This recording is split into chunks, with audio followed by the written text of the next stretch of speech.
तो ये उदय, संताल को अगर बीजेपी मजबूत करना चाहेगी तो क्या ये मुमकिन है? संताल से एक महत्वपूर्ण सीट है उपराजधानी दुमका की। हालांकि बीजेपी ने अपने कैंडिडेट की घोषणा कर दी है। अगर लोकसभा चुनाव लड़ने की तैयारी लेकर सीता सोरेन बीजेपी गई है तो क्या दुमका वो सीट हो सकती है और वहां पर बीजेपी क्या कैंडिडेट बदल सकती है? बिल्कुल, देखिए कैंडिडेट बदलना कोई बड़ी बात नहीं है, क्योंकि अभी आगे की प्रक्रिया कुछ भी नहीं हुआ है, बस नामों की सूची जारी हुई है। और सुनील सोरेन, जहां तक पार्टी ने सर्वे, लगातार सर्वे वगैरह भी हो रहा होगा और पार्टी को कहीं ना कहीं लगा होगा कि अगर हेमंत सोरेन उस सीट से खुद उतरते हैं तो ऐसे में सुनील सोरेन का कद उनके सामने कमजोर हो जाता।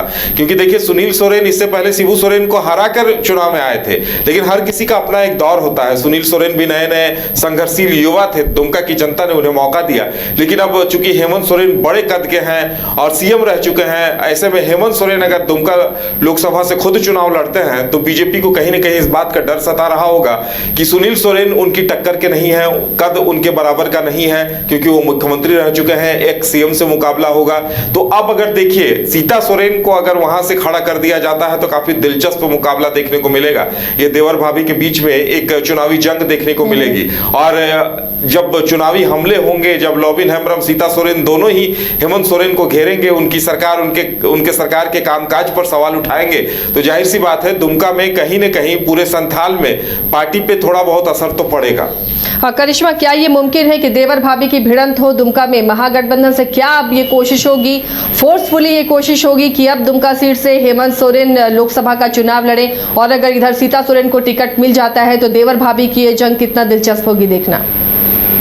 अगर भारतीय जनता पार्टी सीता सोरेन को टिकट देती है दुमका लोकसभा सीट में लड़ने के लिए, तो देखिए यही खबरें सामने आ रही है कि उस वक्त ऐसा होगा कि हेमंत सोरेन को वहां से चुनाव लड़ने पार्टी जो है वो नहीं देगी। देखिए ऐसा मैं इसलिए बोल रही हूँ क्योंकि आपको 2014 याद होगा, और ऐसे में हेमंत सोरेन दुमका से ही हारे थे। और यहाँ पर अगर इस तरीके का सिनेरियो बनेगा तो कहीं ना कहीं पार्टी की ओर से ये मंथन किया जाएगा। देखिए अगर यहाँ पर ये भी सिनेरियो अगर देखा जाए आसिया, कि अगर हेमंत सोरेन और सामने सीता सोरेन रहेगी तो खुद हेमंत सोरेन ये चाहेंगे कि वो चुनाव ना लड़े, क्योंकि अगर थोड़ी सी भी सिचुएशन डगमगाती है तो कहीं ना कहीं हेमंत सोरेन के ऊपर कई सवाल जो है वो उठ जाएंगे। तो कह सकते हैं कि पार्टी की ओर से तमाम मंथन किया जाएगा। अगर सीता सोरेन को भारतीय जनता पार्टी आगे करेगी तो जरूर महागठबंधन में या फिर झारखंड मुक्ति मोर्चा में तमाम चीजों को लेकर मंथन किया जाएगा, चर्चाएं की जाएगी कि आखिर किसे आगे करना चाहिए। अब तक जो खबरें आई है वो यही है कि हेमंत सोरेन को पार्टी की ओर से आगे किया जा रहा है, किस्मत आजमाएंगे, चुनावी मैदान में उतरेंगे, यही कहा जा रहा है। अब देखिए पूरा निर्भर करता है हेमंत सोरेन पे कि आखिर वो क्या करेंगे,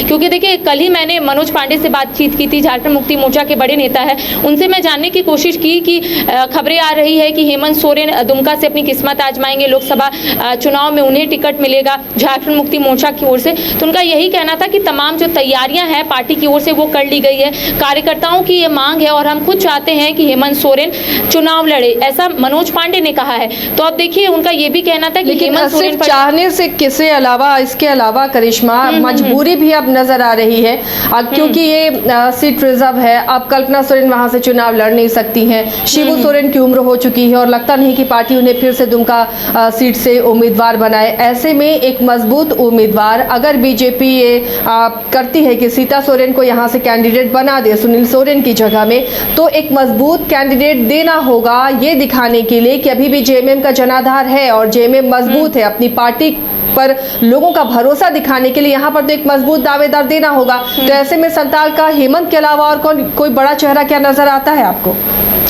जी देखिए अगर हेमंत सोरेन के अलावा की बात करें तो फिलहाल पार्टी की ओर से मंथन किया जा रहा है, क्योंकि सीता सोरेन का नाम इससे पहले नहीं था, क्योंकि आज ही सीता सोरेन ने भारतीय जनता पार्टी का दामन थामा है। इससे पहले यही कहा जा रहा था, क्योंकि भारतीय जनता पार्टी की ओर से जब सूची जारी की गई थी तब सुनील सोरेन को आगे किया गया था और उनके ऑपोजिट में यही कहा जा रहा था कि हेमंत सोरेन चुनाव लड़ेंगे। अब एक बड़ा चैलेंज जो है या फिर कह सकते बड़ी चुनौती जो है वो झारखंड मुक्ति मोर्चा के सामने आ गई है कि अगर भारतीय जनता पार्टी थोड़ा सा भी बदलाव करे या फिर जो सुनील सोरेन को उन्होंने आगे किया है दुमका से, अगर कुछ बदलाव होता है भारतीय जनता पार्टी की ओर से, अगर सीता सोरेन को टिकट मिलता है तो एक बड़ी चुनौती जो है वो झारखंड मुक्ति मोर्चा के सामने आ सकती है। क्योंकि देखिए आपने सही कहा कि वहां से कल्पना सोरेन चुनाव नहीं लड़ सकती है, शिबू सोरेन का उम्र हो गया है और ऐसे में इनके पास एक बड़े चेहरे के रूप में हेमंत सोरेन ही है। तो अब पार्टी की ओर से मंथन किया जाएगा कि किसे आगे करना है, क्योंकि देखिए झारखंड मुक्ति मोर्चा का गढ़ ही है संथाल, और ऐसे में अगर थोड़ा सा भी झारखंड मुक्ति मोर्चा इसमें चूकती है या फिर थोड़ा सा भी निर्णय जो है वो लेट से लेती है तो कहीं ना कहीं खामियाजा जो है वो झारखंड मुक्ति मोर्चा को उठाना पड़ेगा।